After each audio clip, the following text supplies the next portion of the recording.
viene una segunda parte que es también importante. Dice entonces, porque a vosotros os parece que en ellas tenéis la vida eterna.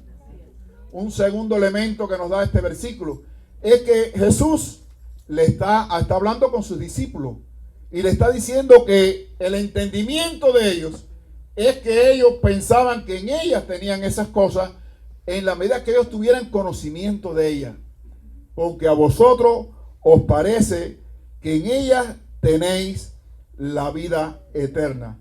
Los judíos se oponían que con el conocimiento de la ley, con tener la ley y aplicar para que los otros los cumplían, porque los fariseos le ponían más cosas que ni ellos mismos podían hacer. Y ellos pensaban que con eso es que podían alcanzar la vida eterna. Pero ellos la leían para tener conocimiento, pero no percibían el espíritu que está incluido en la palabra. La palabra está llena de espíritu, si usted la busca en espíritu y en verdad. De modo que ellos no entendían y solo pensaban que a través de la ley se iban a salvar o iban a tener la vida eterna, aún sabiendo que ellos no podían cumplir la ley de Moisés. Pero Cristo le estaba dando ahora una nueva noticia, le estaba dando una nueva alerta para que ellos despertaran y entendieran que no era por la ley, porque a partir de que Cristo vino, entonces el reino de los cielos se ha acercado a la tierra y comienza una nueva historia en la vida del hombre. ¿Cuántos dicen amén? Por eso podemos observar uno de los ejemplos más prácticos de la vida de los judíos. Fue el caso de Nicodemo, un maestro de la ley, un hombre que era miembro del Sanedrín y vino a verle de noche. Vino de noche. ¿Por qué? Porque no quería que los demás del Sanedrín lo vieran, porque podía tener problemas con ellos. Y allá en Cuba, no sé si en otros países dice lo mismo, que hay quien no quiere, hay quien no cree en nada y van a consultarse por la madrugada. No sé si usted va a decir, pero este no es el caso de Nicodemo.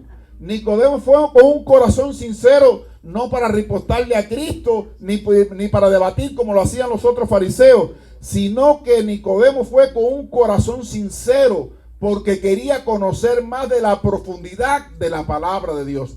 Delante de él, ¿quién estaba? La palabra viva. Jesucristo, que es la palabra. Y entonces, ahí comenzó el diálogo entre Jesús y Nicodemo. Todos lo conocemos. Él dijo: Rabí, sabemos que has venido de Dios, está entrando en caja con el maestro, entrando en confianza. Y Jesús le dijo: de cierto te digo, que el que no naciere de nuevo, no entrará en el reino de Dios. Y ahí fue donde Nicodemo se quedó sorprendido.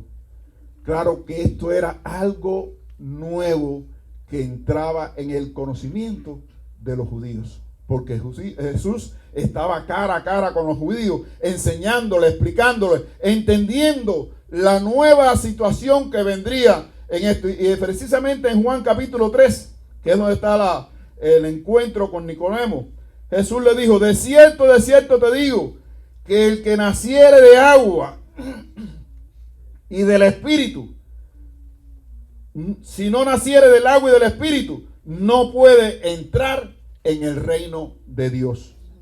Y ahora sí, entonces Nicodemo se quedó. ¿Y cómo podré yo volver al vientre de mi madre? Y cuando Jesús estaba diciendo de nacer del agua, es que el agua era una significación de la purificación de nuestros pecados, del bautismo en agua, de la muerte del hombre viejo y de nuestra antigua naturaleza pecaminosa. De modo que Pablo también se lo dijo a los Gálatas 2:20, de modo que si alguno está en Cristo, nueva criatura es.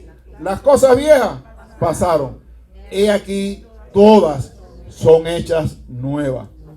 Por tanto, con el nacimiento en agua, quedamos lavados, bautizados, purificados, y con el bautismo del Espíritu. ¿Quién dice que debemos nacer del agua y del Espíritu? Al nacer del Espíritu es que está viniendo otro consolador, que fue lo que le dijo Jesús. He aquí, y yo rogaré al Padre, y Él enviará otro, porque ya estaba uno ahí, que era Él, otro consolador. ¿Quién era este consolador? Lo que se dice en el griego Paracletos, que es un amigo, es un aliado, un abogado, un ayudador, un consejero, un consultor. Eso es nacer del Espíritu. Que usted no esté valiéndose de cualquier consejo de cualquiera persona, ni escuchando a todo el mundo, sino que usted en la profundidad de Dios, orando fervientemente, buscando su rostro, pueda percibir del Espíritu todas las cosas que le son necesarias para seguir adelante. ¿Cuántos dicen amén?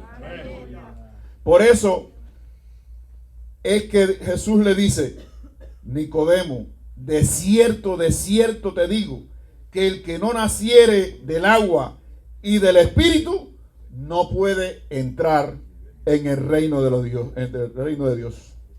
Sin embargo, en la actualidad hay personas que tienen una noción diferente de la razón por la cual vino Cristo a la tierra. Porque hay alguien que oí decir que Jesucristo vino a demostrar lo sobrenatural de Dios. No sé si usted lo ha oído mucho por la radio, yo lo oigo cada rato, pero eso a mí no me encaja mucho, de que Jesucristo haya venido a demostrar lo sobrenatural de Dios. Porque usted solamente con mirar el mundo, los árboles, los animales, con todo eso, ya usted sabe que eso no puede venir de la nada. Por eso David en el Salmo 19 del 1 al 4 dice: los cielos cuentan la gloria de Dios, y el firmamento anuncia la obra de sus manos. Un día emite palabra a otro día, y una noche a otra noche declara sabiduría. No hay lenguaje ni palabras, ni es oída su voz. Por toda la tierra salió su voz, y hasta el extremo del mundo sus palabras. Dios no tiene que enviar a nadie a esta tierra a demostrar que Él es sobrenatural. Él solo, con lo que ha hecho, con la creación, con lo que hay hasta ahora, todo el mundo debe saber que esto es hechura de Dios y la mano de Dios en todo este asunto.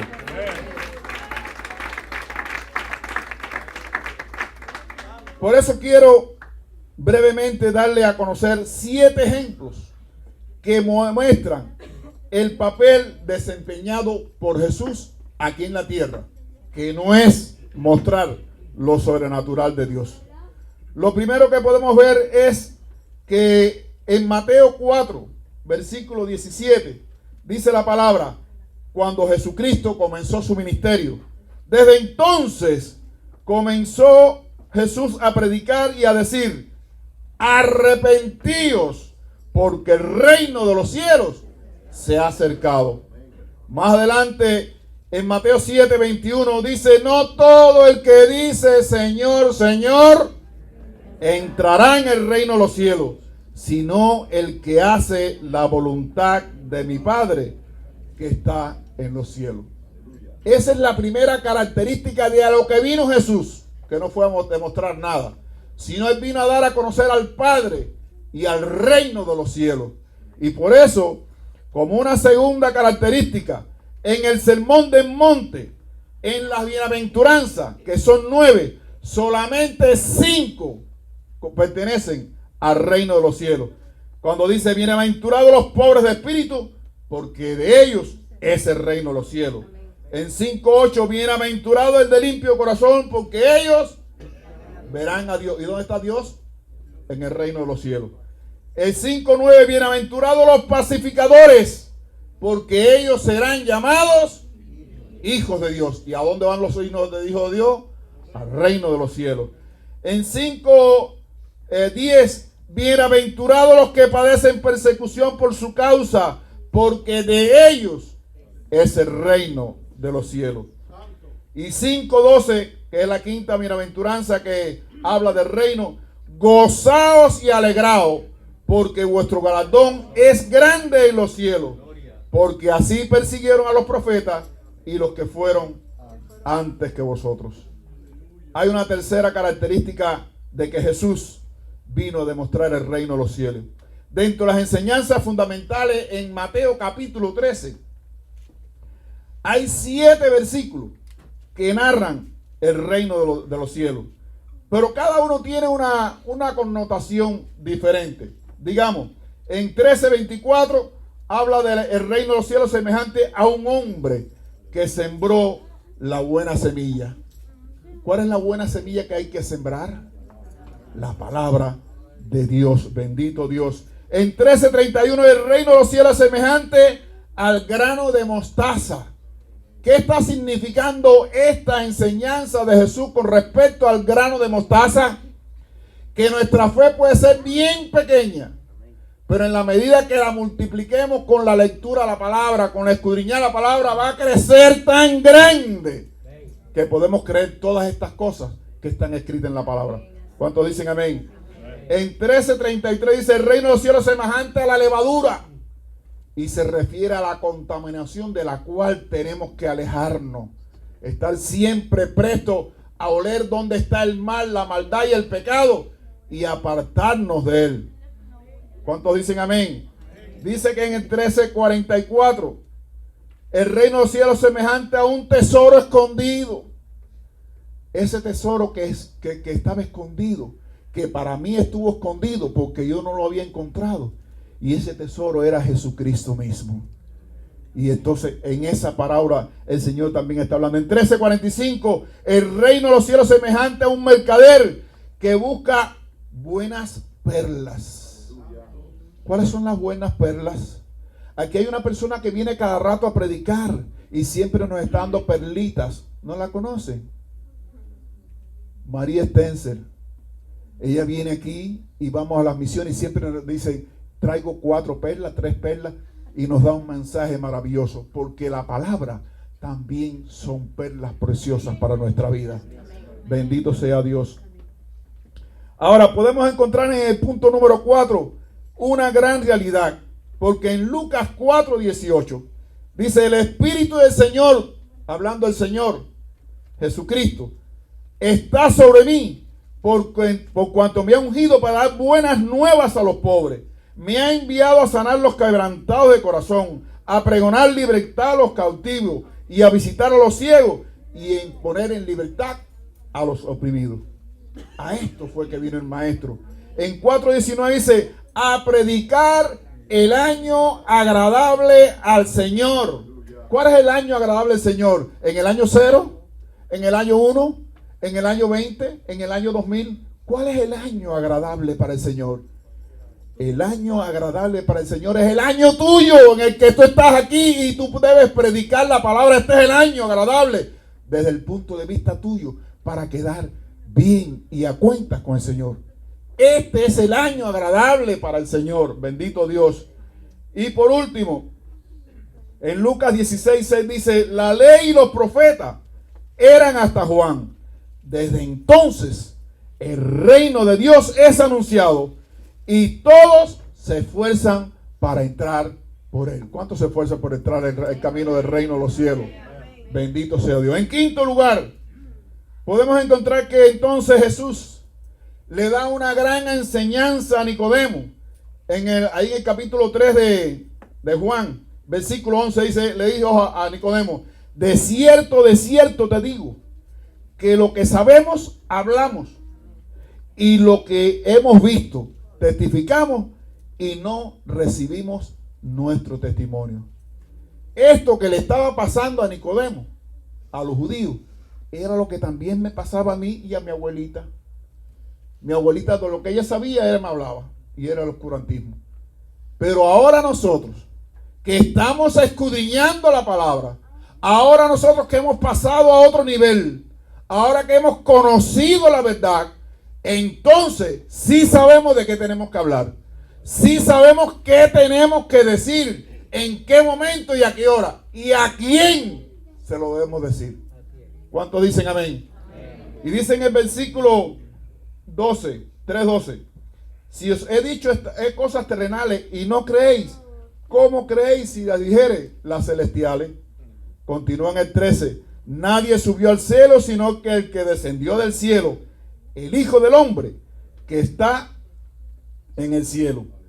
Y dice, y como Moisés levantó la serpiente en el desierto, así es necesario que el Hijo del Hombre sea levantado, para que todo aquel que en él cree no se pierda, mas tenga vida eterna.